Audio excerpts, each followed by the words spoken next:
Yo, what's up mga kabarangay? For today's vlog ay tingnan natin itong sinasagawang pag pagtatalas ng mga kahoy dito, yung mga nakahambal na kahoy dito sa Sitio Ilaya. Kaya kagaya nga nung comment ni isang kabarangay dun sa vlog natin last time na Tito Leboy, ano yan?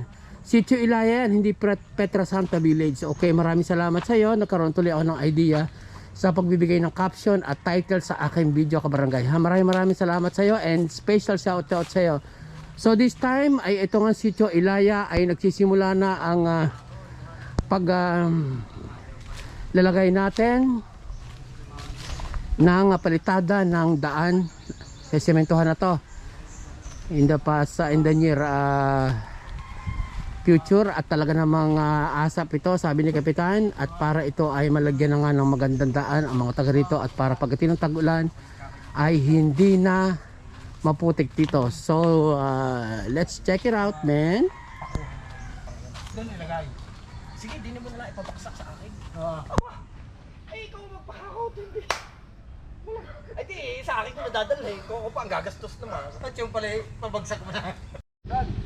Medyo makipot ang daan dito mga kabarangay sa lugar na to, pero gagawa natin ng paraan na mapaluwang to pag bago lagyan ng semento. At siguro naman makikiisa, at sana nga nananawagan ako sa ating mga kabarangay dito sa Sitio Ilaya na makiisa kayo sa pagbibigay ng kaunting puwang upang matuloy na ang proyekto dito sa Sitio Ilaya sa pagkakaroon ng main road. Ayan, dito sa Sitio Ilaya. So napakaganda nito ang lugar na ito, at kailangan maging progressive din, kagaya doon sa may National Road. Makakadaan na kayo sa patag, hindi na alog-alog. Alog-alog.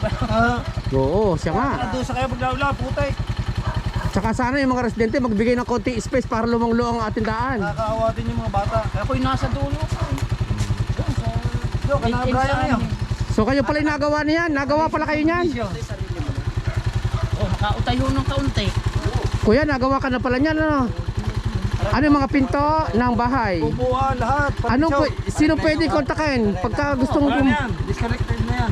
Facebook account kayo, wala? Meron na. Ayun. Na yan. Rolando Braho. Rolando Graho. Yan ho, yung paggawa ng mga ano, yan. Ang takan nyo, nasa pakasablaan. Magkakaroon kayo ng mga customer, dahil yung customer na yun. Sige ho. Doon ang gawa ko sa dulo. Sige ho. Pabistahin natin. Are, papatagin niya. Ba?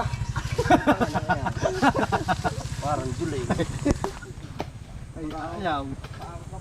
Malaking bagay nga pagka nagkaroon ng magandang space dito.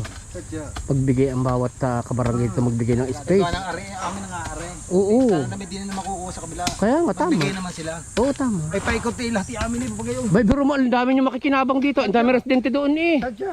Oo. Kaya nananawagan ho tayo sa mga taga Sitio Ilaya, magbigay ho tayo ng space para matuloy na ho itong project ni Kapitan. At napakagandang project ho ito. Marami pa hong susunod. Hindi lamang ho mga taga Sitio Ilaya ang makikinabang sa administrasyon ni Kapitan na Artlirio. Umasa ho kayo na kayo ay bibigyan pansin din diyan sa inyong mga sitio-sitio. At atin ho itinutuloy pati yung programang pailaw sa mga sitio. Hindi lang ho pwede pagsabay-sabay na ho. Mag-itay lang ho kayo. Gayam yan. Balik ka na. Wala ka. Baku, baka yun mayroong king cobra sa loob. Ha? Baka may king cobra sa loob yan ako po.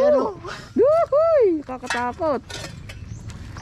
Yung mga king cobra, yung mga ganyan eh, yung mga ano pinamamahayan ng cobra, yung mga ganoon, lugong. Tagalang yan. O Kap, natuloy din ang ating project dito. So ang ating isang proyekto ay ito naman ay pinag-usapan na ito ang lalagyan natin ng semento. Ito ang Sitio Ilaya na tinatawag dito sa ating barangay, isa sa mga sitio natin. Ngayon, magsisimula tayo ng Monday para unti-unti ng kasi napakarami ng bahayan din dito sa looban. Umasa kayo na ating gagawa ng paraan yung ating mga sitio na may hindi pa sa sementado at uunti-untiin natin. Ano ha? Hindi lang talaga pwedeng pagsabay-sabayin kasi ay iisang katawan naman natin. Basta kung ano ang aabutin ko habang narito pa tayo naglilingkod ay pipilitin ko maisaayos. Siguro susunod na ano yung sa may sitio bukid sa may likod ng tuklong. Kasi nakikita ko rin yung kanilang pangangailangan doon sa semento na na kalsada. And then ang isa pa yung dudugtungan naman natin sa may tikbel yung ating pinasementohan doon. Medyo kinapos ng konti papunta sa diretso ng Kali 11 ay atin ding hiningan ng budget naman yon. Medyo mahaba-haba rin yun lapad-lapad. Kaya kailangan malaki-laki ang budget nating ilalaan doon. So umasa kayo habang sabi ko nga habang narito ay gagawa natin ng unti-unti ang ating mga suliranin at pangangailangan dito sa ating barangay. Yung mga siguro saka ko na lang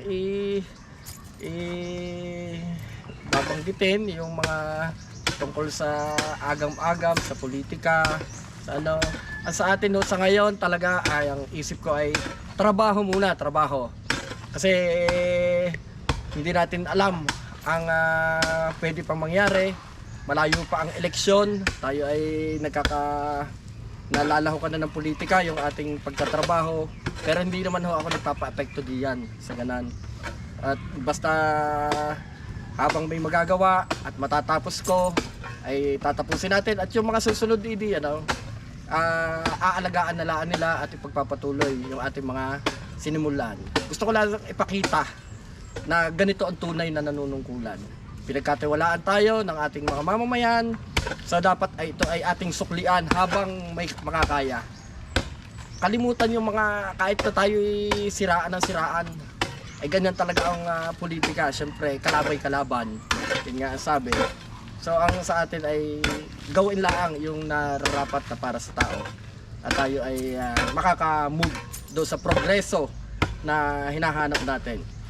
Noong isang araw ay nagkwento ko lang, nagkakwento kami ni Mayor, ay binibiro ko na ang Balele ay gagawin ko ng isang bayan. Isusulong ko na ito ay maging isang bayan. Ay hindi natin masasabi ang panahon, although sabi niya, hindi pwede. Hindi pwede. Biro lang naman na pwedeng maging makatotohanan pagdating ng araw. So, yan ay isa sa ating pinapangarap na pwedeng mangyari pagdating ng araw.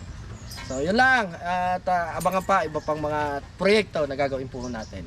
Salamat po.